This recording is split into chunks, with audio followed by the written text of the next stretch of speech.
Mm. Yeah, thanks again for the invite, John, and thanks for the introduction.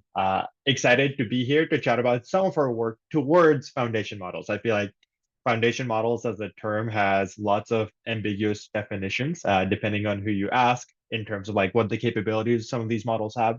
But hopefully for the presentation today, we'll be talking about some of our perspectives on how can we actually build foundation models that can work with high dimensional medical images. A lot of work has initially focused on 2D images and 2D language models too, but how can we actually expand it to a larger set of imaging studies that are more routine in the clinic? So that's the plan for the day. So let's see. Here are some disclosures, none that really affect the content of this presentation. So before we get into any of the foundation model work, I first wanted to talk about what is the state of radiology AI right now. If we look at many products that are coming out from industry that are cleared by the FDA, a lot of research studies, we'll find that most of these individual applications are bespoke supervised models. So what does that mean? So maybe if I want to take an arbitrary knee MR scan here, and if I want to solve a classification task, I will collect a labeled data set of, maybe I'm trying to detect a meniscus tear from a knee MR scan, and I will train a very specific model on this particular imaging data for this specific task. That's one model. And maybe I'll try to take it through the FDA clearance pathway. Next, maybe if I wanted to go beyond classification and if I wanted to understand where that tear is, I will have to create bounding boxes and train a completely different model, likely with a different model architecture, even though our underlying images are the same. Maybe if I want to train a segmentation model, I'll need to use a completely different architecture, use a different set of labels, and restart and train a different model. And some of this work can even apply to regression-based tasks. Maybe I'll be acquiring a low-quality image that was acquired rapidly, or maybe there was a subject with motion. And if I want to be able to clean up that image, I'll have to train another model. So this creates an ecosystem where multiple different models are fragmented, and there's no real unification across different use cases and different imaging modalities.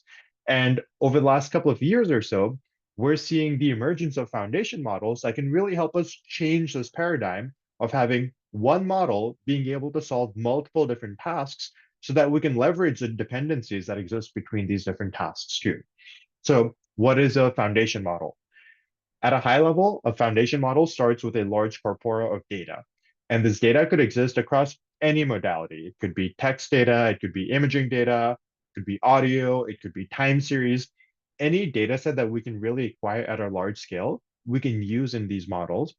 And once we aggregate this large scale unlabeled data set, so we don't necessarily need any specific labels for downstream tasks, we can actually build good representation learning algorithms and then train this concept of a foundation model. And what a foundation model actually just provides you the capability for is the same model can help address a multitude of different downstream tasks using the pre-training process that was actually used to go from our data to the model itself. And more popularly, over the last year or so, most of these foundation models have really relied on working with text data because it is pretty feasible to be able to collect very large data sets of text. But there's no reason why some of these similar concepts cannot be applied to other modalities or even be used to combine multiple different modalities together.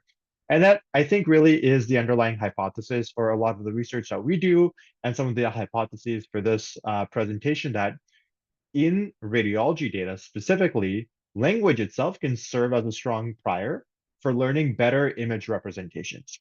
And hopefully this makes sense from a clinical standpoint because images and text often appear together. Whenever someone is undergoing radiology imaging, we'll always have the images that correspond to that study. But at the same time, radiologists always dictate a report about what are important semantic findings in that image. So we'll always have this nice paired data set with the images and the corresponding text. Now it just becomes a question of once we have this paired data set, how do we build good underlying representation learning algorithms? And towards that notion, I would say probably maybe the most robust and most well-known method for training vision language models is this method called CLIP, contrastive language image pre-training. And this allows you to train in an unlabeled manner when we have both vision language data pairs. So how does this work? So let's say if I have a big bag of image captions and the corresponding images, I can take all my captions and I can pick my favorite text encoder. It probably doesn't matter too much what the underlying text encoder is. And I can pass all my image captions through this particular text encoder. And one by one, I can start generating these text-based representations that are extracted from the encoder. And we can do this across our entire training data set. So that's how we get some initial set of features for our text. Next, we can take the same images that we have because our text and imaging data is paired over here, and we can use the same paradigm. So we can pass all our images through an image encoder and then build up all the imaging representations that come from that. And once we have these paired text and image representations, the optimization process that we're undergoing is we're basically trying to maximize the similarity between the same image and text representations. And what that translates to is we're effectively trying to maximize the values of this diagonal using metrics like cosine similarity, and we're trying to minimize off-diagonal elements. So effectively, we want the image representation and the text representation from the same pair to be maximally alike. And comparing one image to some other text representations, we want that to be dissimilar. So there's a lot of tips and tricks needed to get CLIP working for large scale training, but the underlying methodology and the underlying intuition, I think, is pretty straightforward. And because of that, CLIP has been very popular. It's robust, it's relatively easy to train once we know the recipe, and it works across multiple different use cases. So I'd say that's probably one pretty common method of working with vision language models. More recently, the other technique that's been used and is quite popular is its cousin BLIP, but there's actually no relationship between them. BLIP stands for Bootstrapping Language Image Pre-training. And the way this works is it's a little bit of a different use case. So the way these BLIP style models are actually trained is we can start off with a particular image that we want to be able to query. And for each of these images, we have a very specific instruction. So I might have this nice image of a sunset, and then my instruction of this image would be to write a romantic message that goes along with this photo. But the benefit that Blip offers here is it allows us an opportunity to reuse a lot of other individual components in terms of the models that we're working with.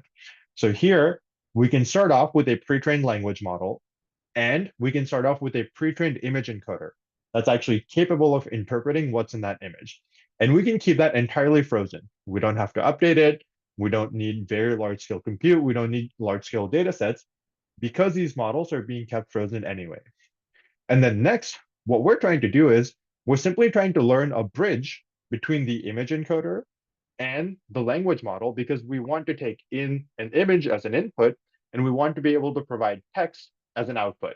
But we're doing this efficiently by keeping the image encoder and the LLM frozen. And the way we actually train this is we collect a triplet data set. And in this triplet, we'll have an image, we'll have the query, and then we'll have the specific answer for that query. And once we have these three elements, we can actually train our blip style model end to end by simply training this Q-former in the middle. So Q-former was the original term that was proposed by the authors here. And more recently, people just tend to call these methods adapter-based methods. So you just add in a little component. It could be a 2 or 3 layer multi-layer perceptron. And that's the only component that we're training with our triplet data set. And this method can work because we're leveraging strong pre-trained image encoders as well as the language models. And we see a lot of different variants of this particular method. Maybe the more popular one that keeps coming up in a lot of publications is this method called LAVA, which uses a very similar underlying architecture as well as training intuition. But it just really relies on having these three image, query, and answer triplets together. So this is maybe the state of general vision language models in natural domains. But we really wanted to see how can we actually adapt it to some specific medical imaging domains too. So we just wanted to start off with something simple, and this was some work led by three students, Jihang, Maya, and JB, where we just tried to collect a triplet data set for some medical images. So here we collected this for some chest x-rays, and here are what that data set might look like. So if we look at the bottom image here, we have our input image. So this is bottom x-ray. We have a specific query that we're asking. Where is the opacity located? And then we have a particular answer for that query, right of the midline, et cetera, et cetera. So using these three components, we can take a pre-trained image encoder, we can take a pre-trained language model, and we're just training that little adapter in the middle. And effectively with that adapter, we're forcing an image to really look like text. Because right now we have the capability of training really high quality language models. So instead of restarting with that capability for training image models too, why not just make all your inputs in the world appear like language to these models? So I think that's the underlying intuition, and it seems to work and scale quite reliably. So what we did was we took a 7 billion parameter language model. I believe this was Llama because it was a year ago. And we're able to fine tune it with our triplet data set that we created. And we benchmarked it across multiple different tasks and multiple different data sets. So what do some of these tasks really look like? So there's a lot of different task types that can be solved with this particular approach. We can do some pretty simple classification tasks that are just trying to characterize the image. We can try to do some disease detection tasks. So these are usual image classification or disease prediction. But we can also have some more open-ended tasks, such as visual question answering, where we really need to look at semantic knowledge between both the text and the images. And I think what was most interesting for us is we're able to come up with different tasks that allow us to directly go from an image to a radiology report. Because at the end of the day, that is probably what is most likely going to create efficiency gains in radiology practice. And I don't necessarily want to go into this work too much because it follows a pretty standard recipe and training pipeline. We have a lot of extensive ablations and results in this archive paper, but this was a really nice framework for us to get a little bit more familiar with how do we take and adapt these methodologies to medical imaging.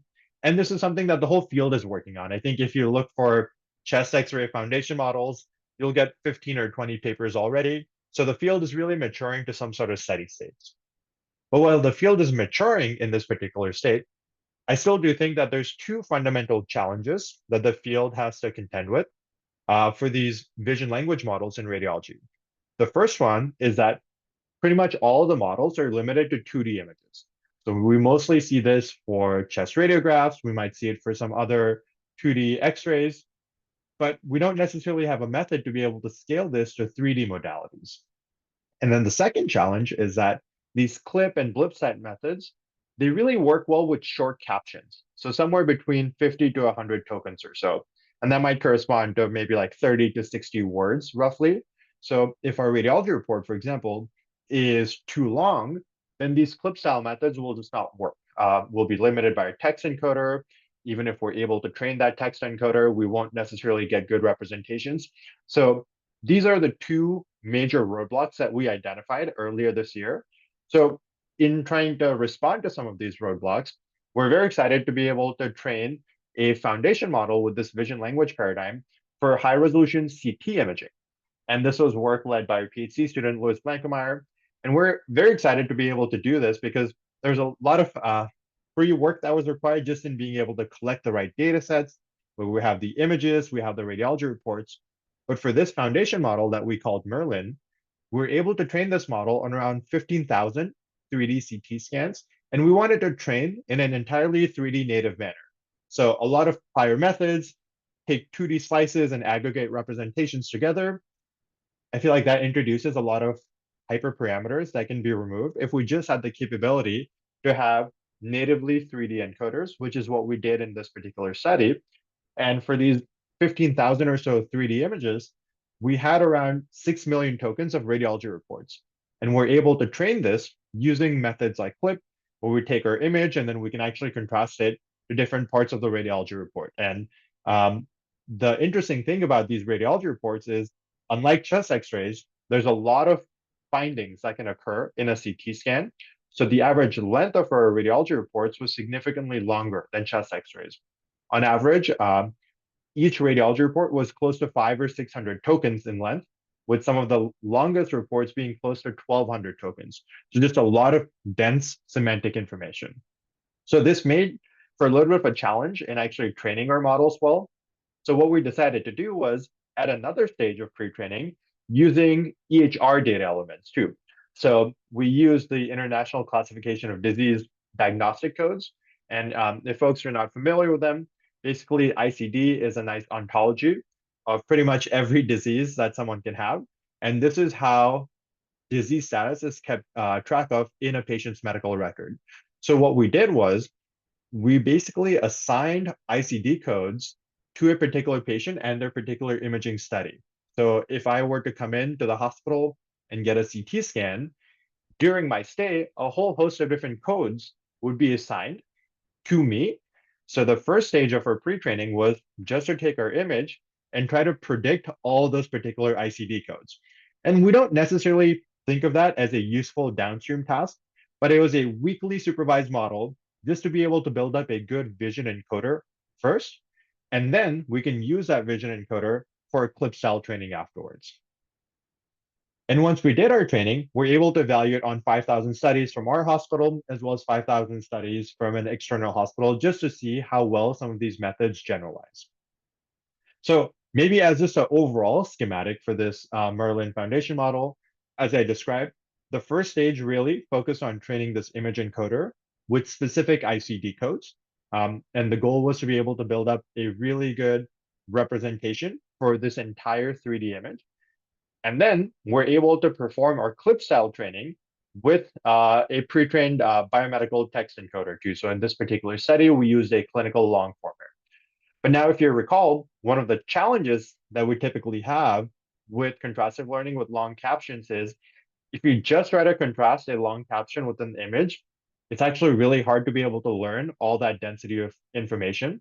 So what we did was we actually took our CT scan reports and then we broke it into different subsections based on an organ or based on a disease. So maybe we'll have just a section focusing on liver. We might have another section that's just focusing on the vasculature. And instead of contrasting with the entire report, initially we would just contrast with these individual elements. And for a certain number of batches, we would throw in the full report to be able to regularize the model. And we noticed that this considerably improved the stability of our training, because if we just train natively with the long reports, our model would just never converge. So that's what we use for model training. And then we're able to use this in two different ways. So the first setting was just trying to use the model off the shelf without any adaptation, without any changes. So we call these non-adaptive tasks. What we wanted to do was this notion of zero-shot classification. So effectively, can we just textually prompt the model, is there a renal cyst present? And we would want to be able to get an answer because during training, the model has learned to associate the word renal cyst with some representations from the image encoder.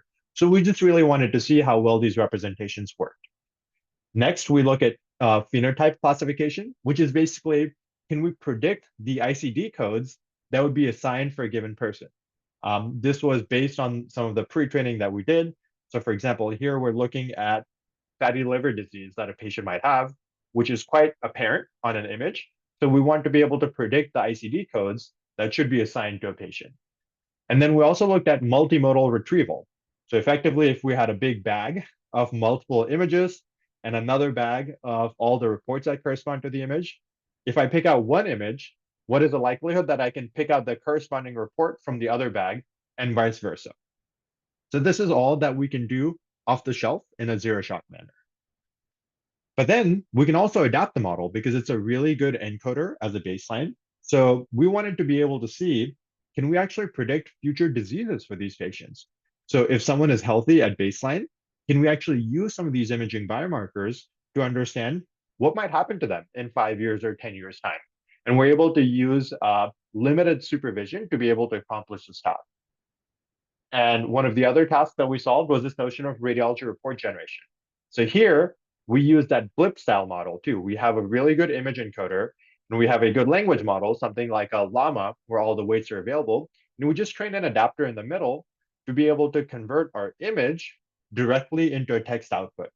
I'd probably say this is the most challenging task because there's a lot of parameters that need to be optimized, and it's really challenging to be able to do long form generation that's coherent on the order of 500 to 1,000 tokens. So still lots of work done here, needs to be done, excuse me. And at the same time, we also wanted to solve for semantic segmentation tasks where we're just trying to understand, whether each pixel belongs to a particular organ or particular tissue. So I'll briefly skim over the results. I don't want to dwell on them too much, but for zero-shot classification, what we did was we compiled 30 of the most common findings that a radiologist may care about in an abdominal CT scan. So this were divided across the thorax, the liver, the pancreas, spleen, etc. And we just prompted our model in a zero-shot manner to see what is the overall F1 score that we would get in our 5,000 patient training data set, testing data set, excuse me. And we're very surprised to see F1 scores on the order of 0.7 or 0.8 in the zero-shot classification task. And we're able to see pretty high results, both in our internal data set as well as our external data set. There was a little bit of a performance drop, which we anticipated because multiple different hospitals have different styles of writing their radiology reports. So we didn't expect the same prompt that we would use at Stanford to work elsewhere, but I think this can be tuned in the future. And we compared to a 2D baseline, which did not work at all. So that was very promising. We also wanted to do this task of ICD classification. And what we did was there's a lot of ICD codes, so we just grouped them into categories across abdominal pain, GI disorders, etc. And on the top axis, we can see what the AURC was in predicting this. And the black bar basically tells you what the labeled prevalence was. So 68% of our patients had an abdominal pain ICD code. We can effectively see good performance independent of what the labeled prevalence was. Here was an image to text retrieval task like I described. So given an image, what is the likelihood that we can choose the correct findings from a bag of 64 findings? And we see pretty high accuracies, both on our internal data set. Performance decreased for our external data set, but I suspect that this is probably likely because of the distribution shift in how Stanford writes their reports versus some other institution might be writing their reports. And we saw similar results. Vice versa, we're given some text, and we actually find the corresponding image to that. And this should be expected because this is what CLIP is trained to do. We also wanted to be able to predict future diseases that have potential interventions if they're detected early. So we're really focusing on cardiometabolic and musculoskeletal disorders like hypertension, diabetes, chronic kidney disease, etc. Because we know there's imaging biomarkers for these present in our study. And if we detect it, there's interventions that our cardiologists and other providers can actually prescribe for patients. And we saw that Merlin did quite well for this. Segmentation, I think this is a pretty common and well-studied task. So I won't go into too many of the specifics, but Merlin was a pretty good encoder for segmentation tasks. Although I think there's a lot of specialized segmentation models that I would personally use, but it just learned good representations for segmentation too. And I think lastly, the report generation task, we were able to look at different metrics across different tissue types and organs. And compared to the only comparable model that we have, which is RAD-FM, which we actually had to adapt quite a bit to make it work in a 3D setting, we consistently saw pretty high quality BERT scores, which is a measure of semantic text quality, and some RADgraph F1 scores, which is a measure for medical specific concepts in the reports too. So results look okay, but I think this is the most challenging task, and there's still a lot more work to be done here. But perhaps my favorite part of doing all this training was that for this large 3D data set and this multimodal pre-training, we're able to train our Merlin model on one GPU in 2 days only. So we did a lot of engineering work to enable fast training and quick iterations so that hopefully in the future we can scale up even more. So overall, I think as some concluding thoughts, I think I still very strongly feel that language is a new frontier, even for imaging, just because it allows us to learn better representations for images. And how we use this will really dictate what some of the next upcoming methods are. I think what we learned was the quality of the data in her training mattered a lot. When we compared to other models that were generated by scraping screenshots of medical images online and user submitted captions, those models don't work as well compared to high clinical quality data. But I think that is what we would have assumed beforehand too.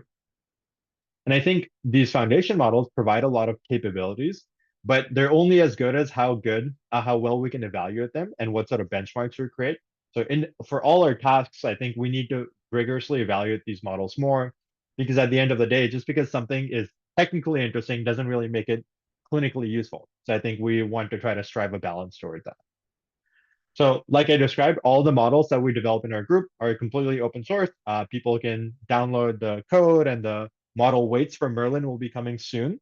Um, and I think excitingly, we'll be open sourcing all the data that we use for Merlin too. So this will be one of the largest 3D imaging and paired radiology report data sets. At Stanford, we have to manually review every piece of information that goes out before a public release.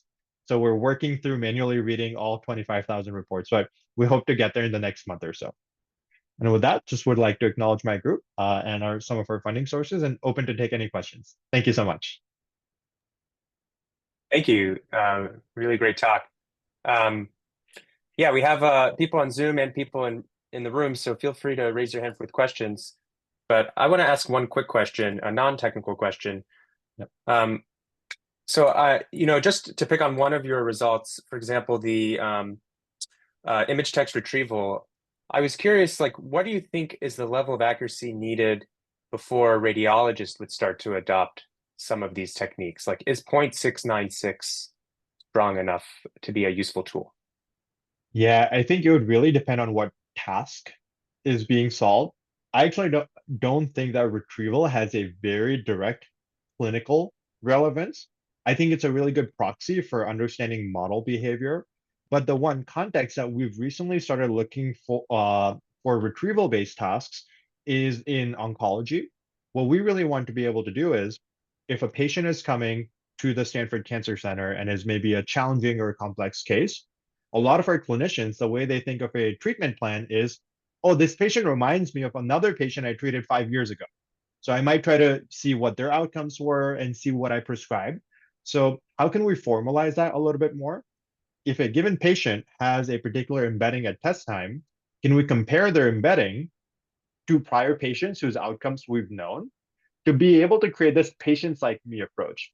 And I think for that, I don't think we need a very high accuracy, because our clinicians would probably review 4 or 5 of the most similar patients. So even if our accuracy is on the order of like 0.2 or 0.3, we just want to be semantically close. And I don't think the top at one accuracy is really the most clinically relevant metric. But I think it really just depends on what application you have. And retrieval, I don't think has that many applications just yet that I know. Got it. Thanks. All right. I have many other questions, but I'll give some other people an opportunity if they have. And Ying, you're muted right now, Ying, but maybe you could field questions from the room.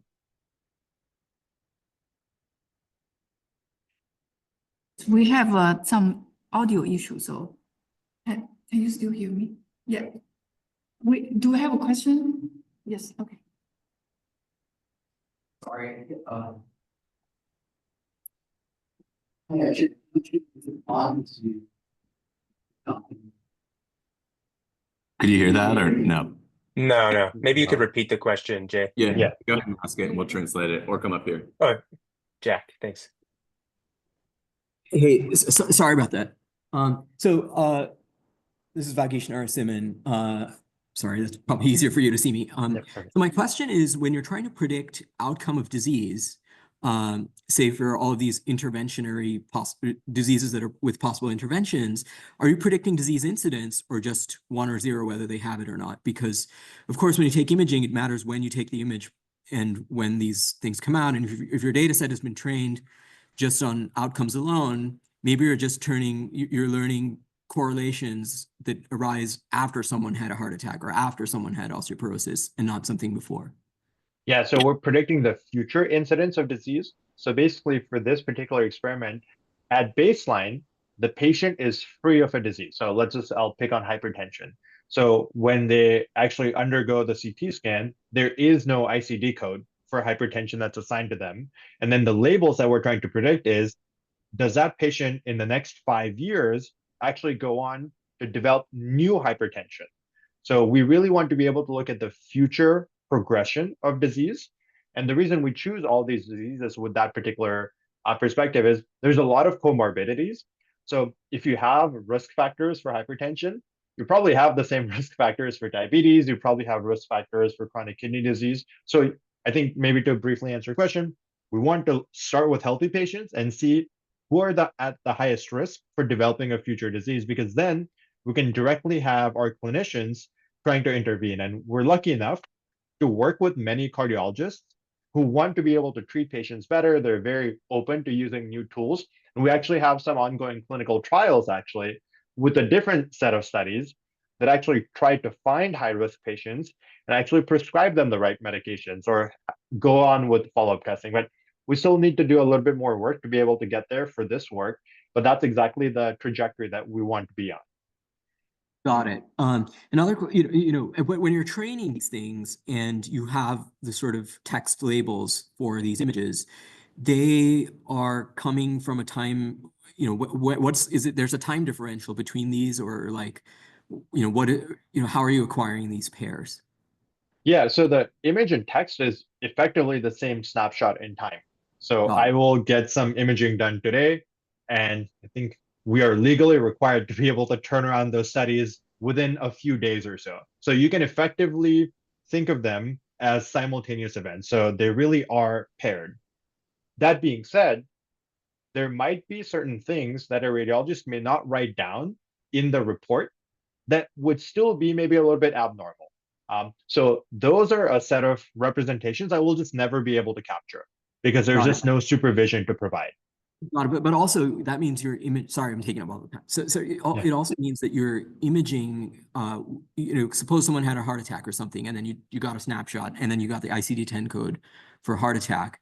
That's capturing a post-event. So your training is basically, or by and large, post-event image and text. But here, when you're applying it to events that happen in the future. Correct. That's interesting. Okay, Yeah. thank you. Yeah.